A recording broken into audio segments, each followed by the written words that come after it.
கிறிஸ்துவின் கிறிஸ்தவம், இது வாழ்வின் வழி. Christianity of Christ. This is the way of life. பரிசுத்த ஆண்டவர் இயேசு கிறிஸ்துவின் இனிய நாமத்திலே சுவிசேஷ புத்தகங்களின் ஒருமித்த பார்வைக்கு அன்போடு வரவேற்கிறேன். நாம் பல சந்தர்ப்பங்களிலே நமக்கான ஒரு தனிப்பட்ட பராமரிப்பை எதிர்பார்க்கிறோம். உடம்பு சரியில்லாத நேரத்தில் ஒருத்தர் வந்து நம்ம கூட நின்று படுத்த படுக்கையாக இருக்கும்போது, இன்னும் முக்கியமாக உதவிகள் செய்யும்போது அது நமக்கு ரொம்ப ஆறுதலாக இருக்கும், சந்தோஷமாக இருக்கும். நாம் அந்த ஒரு உதவியை ரொம்ப பெரிய ஒரு ஹீலிங், ஒரு சுகமாகுதலாக நாம் அனுபவிப்போம். அதுபோல் வாழ்க்கையில் பல உணர்வுகள் பாதிக்கப்படும் பொழுது, சில சம்பவங்கள் நடக்கும்போது, நஷ்டம் வேதனை வரும்போது, அதை விட ரொம்ப முக்கியமாக இன்னொரு விஷயம், பாவம் நம்மை அழுத்தி குற்ற உணர்வுக்குள் தள்ளி அதனால் நாம் வேதனையோடு இருக்கும் பொழுது அங்கே ஒரு உதவி கிடைச்சா எப்படி இருக்கும்? அது என்ன, நம்ம தான் பாவம் பண்ணிட்டோம், குற்ற உணர்வில் இருக்கிறோம், அங்கே என்ன மாதிரியான உதவி கிடைக்கும்? நமக்கு சாதாரணமாக ஒரு பதில் டக்குன்னு சொல்கிறதா இருந்தால் என்ன சொல்லலாம்? பாவத்தில் குற்ற உணர்வில் இருக்கிற ஒருவனுக்கு எது உதவியாக இருக்க முடியும்? யார் உதவியாக இருக்க முடியும்? நாம் யாருக்கு எதிராக குற்றம் செய்தோமோ அவரிடத்திலிருந்து ஒரு மன்னிப்பு, அந்த மன்னிப்பு என்பது தான் அப்பொழுதைக்கு நமக்கான மிக முக்கியமான ஒரே சரியான உதவியாக இருக்க முடியும். இன்றைக்கு ஒரு சம்பவத்தை நாம் படிக்க போகிறோம். அதை விவரமாக ஆழமாக பார்க்க போகிறோம். லூக்கா 7ஆம் அதிகாரம் 36 முதல். பரிசேயரில் ஒருவன் தன்னுடனே போஜனம் பண்ண வேண்டும் என்று அவரை வேண்டிக் கொண்டான். அவர் அந்த பரிசேயனுடைய வீட்டில் பிரவேசித்து பந்தி இருந்தார். பரிசேயரில் ஒருவன் ஆண்டவரை தன் வீட்டுக்கு அழைக்கிறான்.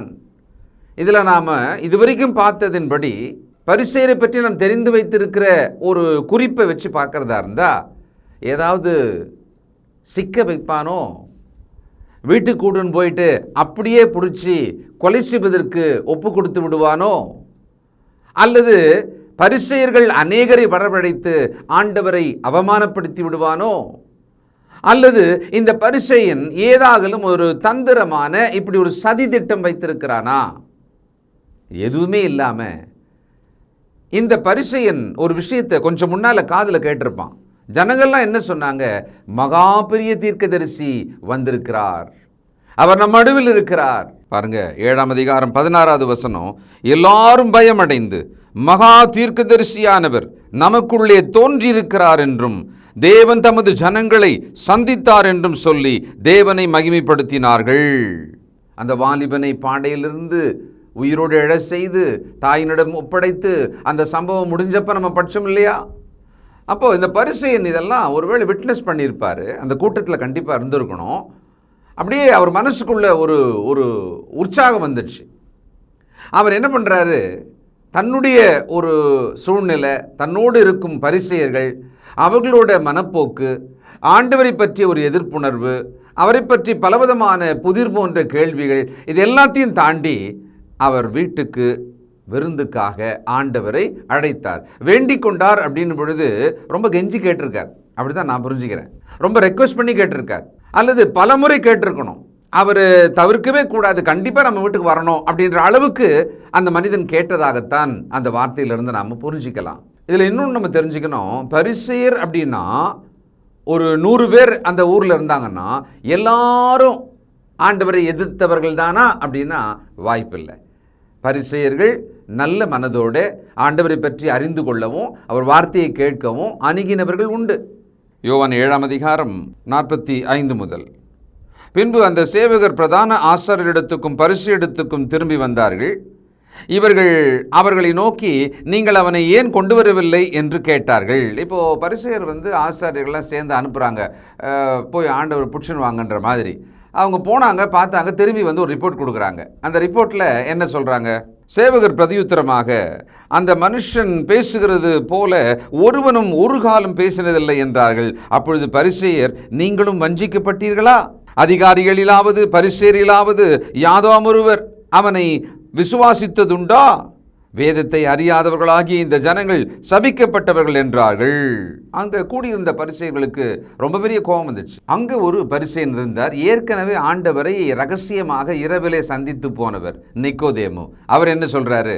50 ராத்திரியிலே அவரிடத்துக்கு வந்தவனும் அவர்களில் ஒருவனுமாகிய நிக்கோதேமு என்பவன் அவர்களை நோக்கி, ஒரு மனுஷன் சொல்வதை கேட்டு அவன் செய்கைகளை அறிகிறதற்கு முன்னே அவனை ஆக்கினைக்குட்படுத்தலாம் என்று நம்முடைய நியாயப்பிரமாணம் சொல்லுகிறதா என்றான்.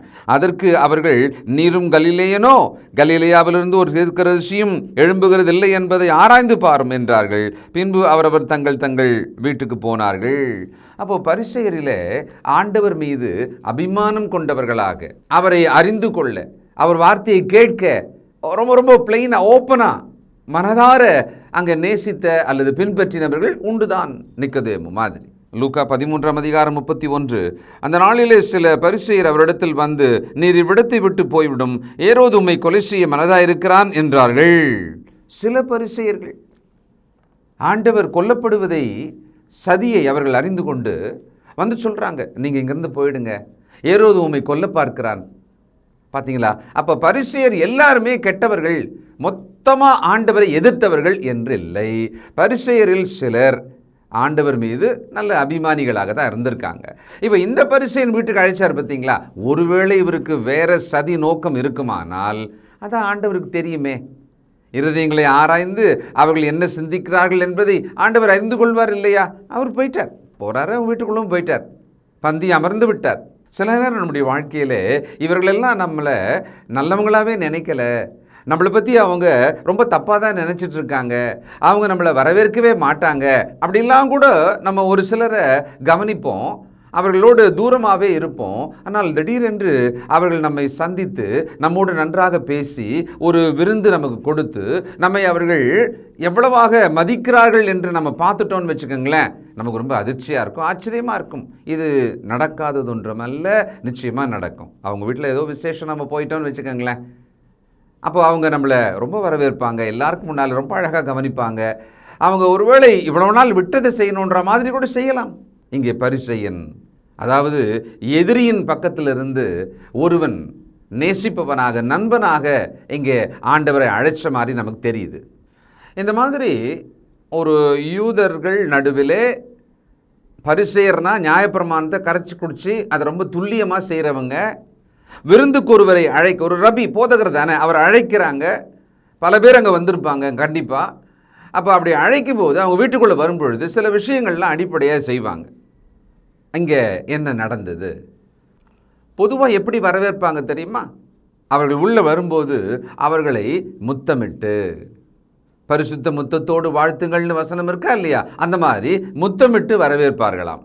ஆதியாகமம் 29:13 லாபான் தன் சகோதரியின் குமாரனாகிய யாக்கோபுடைய செய்தியை கேட்டபோது அவனுக்கு எதிர்கொண்டோடி அவனை கட்டி கொண்டு முத்தம் செய்து தன் வீட்டுக்கு அழைத்து கொண்டு போனான்.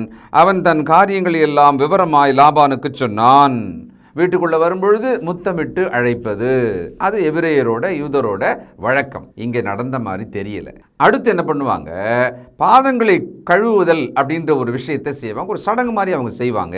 அதனால தான் கச்சாடிகள் வீட்டினுடைய அந்த என்ட்ரன்ஸ்லேயே இருக்கும், அந்த காம்பவுண்ட் வச்சுக்கோங்க, அங்கேயே வச்சுருப்பாங்க. அந்த தண்ணீரை அவர்களுக்கு ஒரு குவளையில் எடுத்து கொடுத்து அவர்கள் கால்களை கழுவ உதவி செய்வாங்க. ஒருவேளை ஒரு பெரிய ரிச் மேனாக இருந்தார்னா வேலைக்காரர்கள் போயிட்டு விருந்தாளியோட கால்களை கழுவி அவர்களை உள்ள வரவழைப்பாங்க. பாதங்களை கழுவுதல், அதுவும் இங்கே நடந்த மாதிரி தெரியல. ஆதியாகமம் 18:4 கொஞ்சம் தண்ணீர் கொண்டு வரட்டும், உங்கள் கால்களை கழுவி மரத்தடியில் சாய்ந்து கொண்டிருங்கள். ஆபிரகாம் வந்தவர்களுக்கு அப்படி ஒரு விஷயத்தை செய்கிறார். இங்கே அந்த மாதிரி இந்த மனிதன் செய்ததாக நமக்கு குறிப்பு இல்லை. அடுத்தது ரொம்ப ரேர், ரிச் பீப்புள் ஒரு வேளை செய்யலாம். எண்ணெயை கொடுத்து அவர்கள் கைகள் முகங்களை எல்லாம் பூசிக்கொள்ளும்படியாக ஒரு ஒரு வாசனை திரவியத்தை கொடுத்து அவங்க, எண்ணெயினே வச்சுக்கோங்களேன், ஏன்னா ரொம்ப உஷ்ணமான ஒரு பகுதியில் வாழ்கிறவங்க, அவங்க இன்னும் கடும்பணியிலும் இருக்கிறவங்க. இந்த எண்ணெய் பூசுதல் என்பது ஒரு ஸ்கின் கேர், அது ஒரு வாசனையோடு கூட அப்படி ஒருத்தருக்கு கொடுக்கும்போது அது அந்த விருந்தாளியினுடைய மனம் நிச்சயமாக ஒரு மகிழும், தங்கள் மதிப்பை அவர்கள் பெற்றுக்கொண்டதாக உணர்வாங்க. இதை செய்கிறது உண்டு. அதுவும் இங்கே நடந்த மாதிரி தெரியலை. இதை ஆண்டவரே குறிப்பிடுறார் பாருங்க. 44வது வசனம் லூக்கா 7. ஸ்திரீனிடமாய் திரும்பி சீமோனை நோக்கி, இந்த ஸ்திரீயை பார்க்கிறாயே, நான் உன் வீட்டில் பிரவேசித்தேன், நீ என் கால்களுக்கு தண்ணீர் தரவில்லை. இவளோ கண்ணீரினால் என் கால்களை நனைத்து தன் தலைமயிரினால் அவைகளை துடைத்தாள். நீ என்னை முத்தம் செய்யவில்லை. இவளோ நான் உட்பிரவேசித்தது முதல் என் பாதங்களை ஓயாமல் முத்தம் செய்தாள். நீ என் தலையில் எண்ணெய் பூசவில்லை. இவளோ என் பாதங்களில் பரிமள தைலம் பூசினாள். பார்த்தீங்களா, 3 விஷயம். ஒரு விருந்தாளியை கூப்பிட்டு வீட்டுக்கு விருந்து வச்சோம்னா யூத முறைமையின்படியாக, எபிரேய வழக்கத்தின்படியாக இந்த 3ஐயும் செய்வாங்களாமே, செய்யலை. இங்கே நான் எப்படி யோசிக்கிறேன் அப்படின்னா, ஆண்டவர் இயேசுவை அழைத்த அந்த பரிசேயன் அவரை அழைப்பதில், அவர் வீட்டுக்கு வந்து விருந்துண்பதில் அவன் எப்படிப்பட்ட ஒரு எண்ணமுடையவனாக இருந்திருக்கிறான்? அவன் என்ன யோசிச்சிருப்பான்? அன்னைக்கு மிக பிரபலமான அற்புத அடையாளம் செய்து கொண்டிருக்கிற மகா தீர்க்கதரிசியானவர் என் வீட்டு வந்து போனார் பார்த்தியா அப்படின்னு சொல்கிறதுக்காகவா, தன் பெருமைக்காகவா? அல்லது ஆண்டவரை அவன் மனதார கனம் பண்ணுவதாக இருந்தால் அடிப்படை வரவேற்பு, உபசரிப்பு இருக்கு இல்லையா, அந்த ஹாஸ்பிட்டாலிட்டி, அதோட அந்த பேசிக் விஷயத்தை கூட அவன் செய்யலையே. கொஞ்சம் கஷ்டமாக தான் இருக்குது. ஆண்டவர் அங்கே அசட்டை பண்ணப்பட்டதை போல எடுத்துக்கலாமே, அவர் அவமானப்படுத்தப்பட்டதை போல கூட எடுத்துக்கலாம் இல்லையா? ஒரு அடிமை வருகிறதாக வச்சுக்குவோமே, அவங்களுக்கு காலுக்கு தண்ணி கொடுத்து கழுவ வச்சு முத்தம் கொடுத்து உள்ளே வரவேற்று எண்ணெயை பூசிக்கொள்ள சொல்லுவாங்களா? இல்லையே. அப்போது அந்த இடத்துல நாம் ஆண்டவரை வச்சு பார்த்தா இந்த பரிசேயன் ஒரு சரியான விருந்தோம்பலை, நியாயப்படி அடிப்படையை கூட இவன் செய்யவில்லை. நம்ம ஊரில் ஒரு பழமொழி சொல்லுவாங்க, மதியாதார் தலைவாசல் மிதிக்க வேண்டாம். உன்னை மதிக்கலைன்னு சொன்னால் அவன் வீட்டுக்கு போயிடாத, அவன் வாசலை மிதிக்காதன்னுவாங்க. ஏன்னா அங்கே மதிப்பு இல்லைல்ல, அவமரியாதை செய்வாங்க, அசட்டை பண்ணுவாங்க, உதாசீனம் பண்ணுவாங்க. எதுக்கு நீ அதை போய் வாங்கின்னு வர போகிற அப்படின்னு ஒரு பழமொழியே இருக்கிறது. ஆனால் ஆண்டவர் அந்த பரிசேயனுடைய ஆத்துமா, சுற்றி அங்கு இருக்க போகிறவர்களுடைய ஆத்துமா, அவர்கள் ரட்சிப்பின் வார்த்தையை கேட்க வேண்டும். இவர் ரட்சகராச்சே, இவர் ஆண்டவராச்சே, அவங்களெல்லாம் படைச்சவர்ல இவர். அதனால் இவர் இதையெல்லாம் பொருட்படுத்தாமல் போய் பந்தி அமர்ந்தார். 37ஆம் வசனம். அப்பொழுது அந்த ஊரில் இருந்த பாவியாகிய ஒரு ஸ்திரீ அவர் பரிசேயன் வீட்டிலே பந்தி இருக்கிறதை அறிந்து ஒரு பரணியில், ஒரு குடுவையில் பரிமள தைலம் கொண்டு வந்து அவருடைய பாதங்களின் அருகே பின்னாக நின்று அழுது கொண்டு அவருடைய பாதங்களை தன் கண்ணீரினால் நனைத்து தன் தலைமையினால் துடைத்து அவருடைய பாதங்களை முத்தம் செய்து பரிமள தைலத்தை பூசினாள். இது வழக்கத்துக்கு மாறான ஒரு சம்பவம். முதல்ல அரிது பரிசேயன் ஆண்டவரை வீட்டுக்கு அழைச்சது. அதுக்கு அடுத்தது ஒரு பிரச்சனை என்னன்னு பார்த்தா, அவரை மிக சரியாக அடிப்படையிலேயே விருந்தோம்பல் செய்து வரவேற்பே சரியாக கொடுக்கல. இது ஒன்று. அடுத்தது எல்லாரும் இருப்பாங்க, அந்த யூதர்கள் உட்கார்ந்து சாப்பிடுவாங்க தரையில். ஒரு சின்ன ஒரு மனை கொஞ்சம் ஹைட்டாக இருந்தால் எப்படி இருக்கும், அந்த அளவுக்கு ஒரு மேசை இருக்கலாம். இடது கையை ஊனிக்கொண்டு வலது கையினாலே அப்பத்தை எடுத்து அவர்கள் சாப்பிடுவாங்க. நீங்கள் சில நேரங்களில் படங்கள்லாம் பிக்சரில் பார்த்துருப்பீங்க இல்லையா? அப்போது அவங்க கால் நீட்டி தான் இருப்பாங்க. இந்த பெண்மணி மிக வேகமாக உள்ளே வராங்க. பாவியாகிய, பாவி அப்படின்னு இருக்கு இல்லையா, ஆயக்காரன் பாவி அப்படின்னு சொல்கிற மாதிரி. ஒரு ஆணை பாவின்னு சொன்னால் அவர் ஆயக்காரனாக இருப்பார், ஒரு பெண்ணை பாவின்னு சொன்னால் அவங்க வேசியாக இருப்பார்கள். அன்னைக்கு அவங்களுடைய லாங்குவேஜ் அப்படி தான் இருந்தது. 47ஆம் வசனம். ஆதலால் நான் உனக்கு சொல்லுகிறேன், இவள் செய்த அநேக பாவங்கள் மன்னிக்கப்பட்டது. பார்த்தீங்களா, அநேக பாவங்கள். அப்போது ஒரு பெரிய பாவத்திலேயே மொத்தமாக வாழ்ந்து கொண்டிருந்த ஒரு பெண்மணி, அவர்கள் ஆண்டவருடைய வார்த்தையை இங்கும் அங்குமாக கேட்டிருக்கலாம். அவருடைய வார்த்தைகள் அவங்க உள்ளத்துக்குள்ளே கிரியை செய்து கொண்டே இருந்திருக்கலாம். இன்னொன்று அவங்க கவனிச்சிருக்கலாம், ஆண்டவரிடம் இருக்கிற அந்த மன்னிக்கும் தன்மை, இரக்கம், மனதுருக்கம், தெய்வீக அன்பு, இதெல்லாம் இவங்க சென்ஸ் பண்ணியிருக்கணும். நேராக அந்த பரிமள தைலத்தை எடுத்துக்கிட்டு வந்துட்டாங்க, அந்த வீட்டுக்குள்ளே வந்துட்டாங்க. அந்த விருந்தினர்கள் நடுவில் அப்படியே ஆண்டவரின் பாதத்தண்டை வந்துட்டாங்க. அதாவது நோக்கம் ரொம்ப கரெக்டாக இருக்கும் பொழுது சரியான இடத்துக்கு நம்ம போயிடுவோம். தடைகளை பற்றியோ சுற்றி இருக்கிற சூழலை பற்றியோ நம்ம யோசிக்கவே மாட்டோம். ஒரு முறை தாவீது யாருக்குமே தெரியாமல் ஒரு காட்டின் உட்பகுதியில் இருந்தார். ஆனால் நேசிக்கும் நண்பனாகிய யோனத்தான், ராஜாவுக்கே தெரியல, அவங்க அப்பாவுக்கே தெரியல, ஆனால் யோனத்தான் போய் அந்த உள்ள அந்த தாவீதை பார்த்துட்டு வர்றார். அந்த ஆக்சஸ் அவங்களுக்கு கிடைச்சிடும். அன்பு, ஒரு சரியான நோக்கம் இருந்தால் நமக்கான வழிகள் திறக்கப்படும். அந்த தடைகள் நமக்கு ஒரு பொருட்டே கிடையாது. அப்படி இந்த பெண்மணி வந்து அழகா தன் கண்ணீரால் கால்களை நனைத்து, இப்போ பார்த்தீங்கன்னா இந்த பரிசேயன் தண்ணி கொடுக்கல கால் கழுவுறதுக்கு, ஆண்டவரே தண்ணியை எடுத்து கூட கழுவிட்டு வந்திருக்கலாம், தெரியல நம்மளுக்கு. ஆனால் இந்த அம்மா என்ன பண்ணுது, கண்ணீராலே நனைக்கிறது, தலைமுடியால் துடைக்கிறது. ஒரு துண்டு கொடுத்து காலை துடைக்கணுமா இல்லையா, இந்த அம்மா செய்யுது.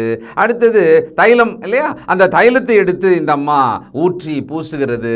பிறகு அந்த பாதத்தை முத்தம் செய்தது.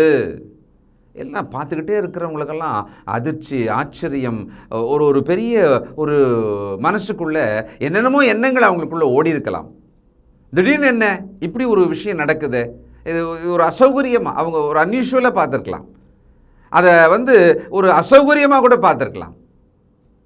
அந்த சமயத்தில் என்ன நடந்தது? 39. அவரை அழைத்த பரிசேயன் அதை கண்டபோது, இவர் தீர்க்கதரிசியாய் இருந்தால் தம்மை தொடுகிற ஸ்திரீ இந்நாள் என்றும் இப்படிப்பட்டவள் என்றும் அறிந்திருப்பார், இவள் பாவியாய் இருக்கிறாளே என்று தனக்குள்ளே சொல்லி கொண்டான். இயேசு அவனை நோக்கி, சீமோனே, உனக்கு நான் ஒரு காரியம் சொல்ல வேண்டும் என்றார். அதற்கு அவன், போதகரே சொல்லும் என்றான். அப்போ அவன் மனசுக்குள்ளே தான் நினைக்கிறான், மற்றவங்களாம் குசு குசுன்னு பேசியிருக்கான். ஆனால் அந்த சீமோன், அவர் பேர் சீமோன், பரிசேயன், விருந்து கூப்பிட்ட ஒரு பேர், அவர் மனசுக்குள்ளே சிந்திக்கிறார். என்ன சிந்திக்கிறாரு, இவர் தீர்க்கதரிசியாக இருந்தால், நான் ஏற்கனவே சொன்ன மாதிரி ஏன் கூப்பிட்டாரு வீட்டுக்குள்ளே, மகா பெரிய தீர்க்கதரிசின்னு ஜனங்கள்லாம் வேறு சொன்னாங்க இல்லையா, அதனால் இவரை கூப்பிட்டுருக்கிறார். அதே வார்த்தை இவர் சொல்கிறாரு, இந்த தீர்க்கதரிசியாக இருந்தால் யார் இந்த பொண்ணு, காலை தொடலாமா, இவர் தொடறதுக்கு அருகதை இருக்கா, அருகதை அற்றவள் என்பதை இவர் தெரிஞ்சிட்ருக்கணுமில்ல, தூரம் போ அப்படின்னு சொல்லியிருக்கலாமில்ல, விரட்டியிருக்கலாமில்ல. ஆனாலும் ஏன் அனுமதித்தார்? அப்போது தெரியல இவருக்கு ஒன்றுமே அப்படின்லாம் இவர் யோசிக்கிறாரு. இதை அறிந்த உடனே ஒரு சின்ன கதை சொல்கிறார் ஆண்டவர். 41. அப்பொழுது அவர் ஒருவனிடத்தில் 2 பேர் கடன் பட்டிருந்தார்கள். ஒருவன் 500 வெள்ளிக்காசும் மற்றவன் 50 வெள்ளிக்காசும் கொடுக்க வேண்டியதாக இருந்தது. கொடுக்க அவர்களுக்கு நிர்வாகம் இல்லாத போது இருவருக்கும் கடனை மன்னித்து விட்டான். இப்படி இருக்க அவர்களில் எவன் அவனிடத்தில் அதிக அன்பாயிருப்பான், அதை சொல் என்றார். இப்போது இந்த இடத்துல நல்லா கவனிச்சோம்னா ஒரு ஸ்டோரி சொல்கிறார்ல, அந்த ஸ்டோரியில் 500 கடன் பெற்ற ஒரு நபர் அந்த பாவியாகிய பெண்மணி, 50 கடன் பெற்ற ஒரு நபர் பரிசேயன். அந்த கடனை மன்னிக்கிறவர் ஆண்டவராகிய இயேசு கிறிஸ்து, அல்லது கடன் கொடுத்தவர் ஆண்டவராகிய இயேசு கிறிஸ்து. என்ன அழகா ஒரு ஸ்டோரியை அந்த மனிதனும் சுற்றி இருந்தவர்களும் புரிந்து கொள்ளும்படியாக அந்த பெண்ணை வெட்கப்படுத்தாமல் சொல்கிறார் பார்த்தீங்களா. அப்போது யாருப்பா ரொம்ப அன்பாக இருப்பாங்கன்னா, அதிகமான கடன் மன்னிக்கப்பட்டது இல்லையா, அவன் தானே அதிகமான அன்பாக இருக்க முடியும். 43. சீமோன் பிரதியுத்தரமாக, எவனுக்கு அதிகமாய் மன்னித்து விட்டானோ அவனே அதிக அன்பாயிருப்பான் என்று நினைக்கிறேன் என்றான். அதற்கு அவர், சரியாய் நிதானித்தாய் என்று சொல்லி ஸ்திரீயினிடமாய் திரும்பி சீமோனை நோக்கி, இந்த ஸ்திரீயை பார்க்கிறாயே, நான் உன் வீட்டில் பிரவேசித்தேன், நீ என் கால்களுக்கு தண்ணீர் தரவில்லை, இவளோ கண்ணீரினால் என் கால்களை நனைத்து தன் தலைமயிரினால் அவைகளை துடைத்தாள். பார்த்தீங்களா, ஆண்டவர் அந்த சூழ்நிலையில் ஒரு விருந்துக்கு வந்திருக்கோம், இந்த நேரத்தில் அப்படி சாப்பிட்டு முடிச்சுட்டு போயிடலாம், இவங்களுக்கு ஏதாவது போதிக்கணுன்னா போதிக்கலாம், நடுவில் திடீர்னு அந்த அஜெண்டாவிலேயே இல்லை ஒரு புரோட்டோக்கால்லேயே இல்லாத மாதிரி ஒரு விஷயத்தை பண்ணவே மாட்டாங்க, அனுமதிக்கவே மாட்டாங்க. ஆனால் அந்த பெண்மணி வந்த பொழுது அதையும் கூட ஆண்டவர் தன் போதனைக்குள்ளாக மாற்றி அதை அவர்களுக்கு ஒரு நல்ல மன்னிப்பை பற்றி, அன்பை பற்றி, ஒருவரை மதிப்பதை பற்றி எல்லாமே சொல்லி முடிச்சிட்டார். இப்போது இந்த அன்பு அப்படின்றதுல இந்த கதைக்கு பின்னால் ஆண்டவர் பேசினதில் நான் என்ன கவனிக்கிறேன்னா, அன்பு அப்படின்றது கிட்டேருந்து நமக்கு என்ன முக்கியமாக கிடைக்கணும் அப்படின்னா மன்னிப்பு. ஒருவர் அன்பாக இருக்கிறார் என்று சொன்னால் அவர் மிக சிறியதும் மிகப்பெரியதுமாக செய்ய வேண்டிய ஒரே விஷயம் மன்னிப்பு தான். நல்லா ஞாபகம் வச்சுக்கோங்க. ஒருவர் அன்பாக இருப்பதாக சொல்லிட்டு நான் மன்னிக்க மாட்டேன் அப்படின்னா அவர்கள் அன்பாக இல்லை. ஒருவர் மன்னிக்கிறார், எப்பொழுதும் மன்னிக்கிறார் என்று சொன்னால் அவர் அன்பை வெளிப்படுத்தவே தெரியல அப்படின்னு அந்த நபரை குற்றம் சாட்டலாமா? அப்படி தான் நம்மெல்லாம் சொல்கிறோம். அன்பாகவே இல்லை, அன்பை வெளிப்படுத்தவே தெரியல, அன்பை காட்டவே தெரியல. ஆனால் அந்த நபர் எப்பொழுதும் உங்களை மன்னிக்கிறவர்னு வச்சுக்கோங்களேன், அவரை நீங்கள் அந்த மாதிரி குற்றவாளி ஆக்கவே கூடாது. ஏன்னா அன்பினுடைய சிறிதும் பெரிதுமான மிகப்பெரிய தேவையான ஒரே நல்ல வெளிப்பாடு எதுன்னா மன்னித்தல் மட்டும்தான். 47 ஆதலால் நான் உனக்கு சொல்லுகிறேன், இவள் செய்த அநேக பாவங்கள் மன்னிக்கப்பட்டது, இவள் மிகவும் அன்பு கூர்ந்தாளே. எவனுக்கு கொஞ்சம் மன்னிக்கப்படுகிறதோ அவன் கொஞ்சமாய் அன்பு கூறுவான் என்று சொல்லி 48 அவளை நோக்கி உன் பாவங்கள் மன்னிக்கப்பட்டது என்றார். அப்பொழுது கூட பந்தியிருந்தவர்கள் பாவங்களை மன்னிக்கிற இவன் யார் என்று தங்களுக்குள்ளே சொல்லிக் கொண்டார்கள். அவர் ஸ்திரியை நோக்கி உன் விசுவாசம் உன்னை ரட்சித்தது, சமாதானத்தோடே போ என்றார். ஆச்சரியமா இருக்கு.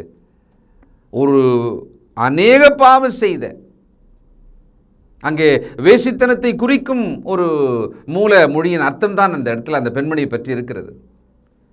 ஆனால் சமாதானத்தோடு போ, உன் விசுவாசம் உன்னை ரட்சித்தது.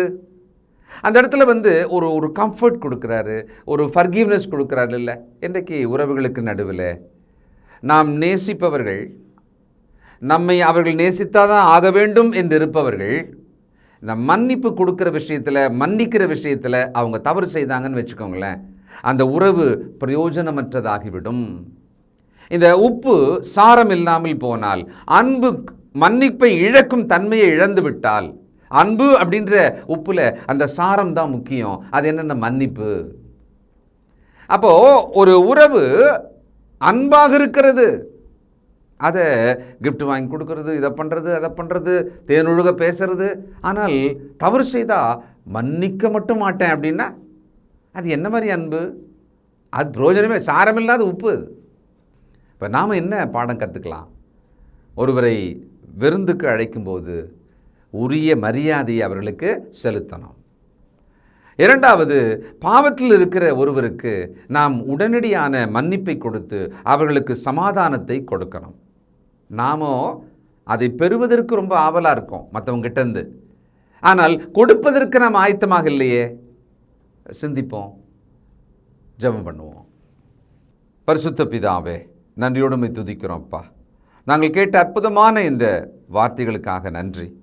ஆண்டவர் சொன்ன ஒரு அருமையான சின்ன கதை, அவருடைய அனுபவம், அவருடைய சூழ்நிலைக்கு நடுவில் அருமையான அந்த வீட்டுக்குள்ளே விருந்துக்கு சென்றவர், அங்கே வந்த மகா பாவங்கள் நிறைந்த ஒரு ஸ்திரீயை மன்னித்து சமாதானம் கொடுத்து அனுப்பி, அன்பென்றால் மன்னிப்பு பிரதானம், மன்னிக்கப்பட்டவர்கள் திரும்ப அன்பு கூற வேண்டும் என்கிற பாடத்தை சொல்லிக் கொடுத்ததற்காக நமக்கு ஸ்தோத்திரம். இப்பொழுது எங்கள் மனதுக்கு, எங்கள் வாழ்க்கைக்கு, எங்கள் உறவுகளுக்கு இது அவசியமாக இருக்கிறதப்பா. இதை நாங்கள் புரிந்து கொண்டோம்.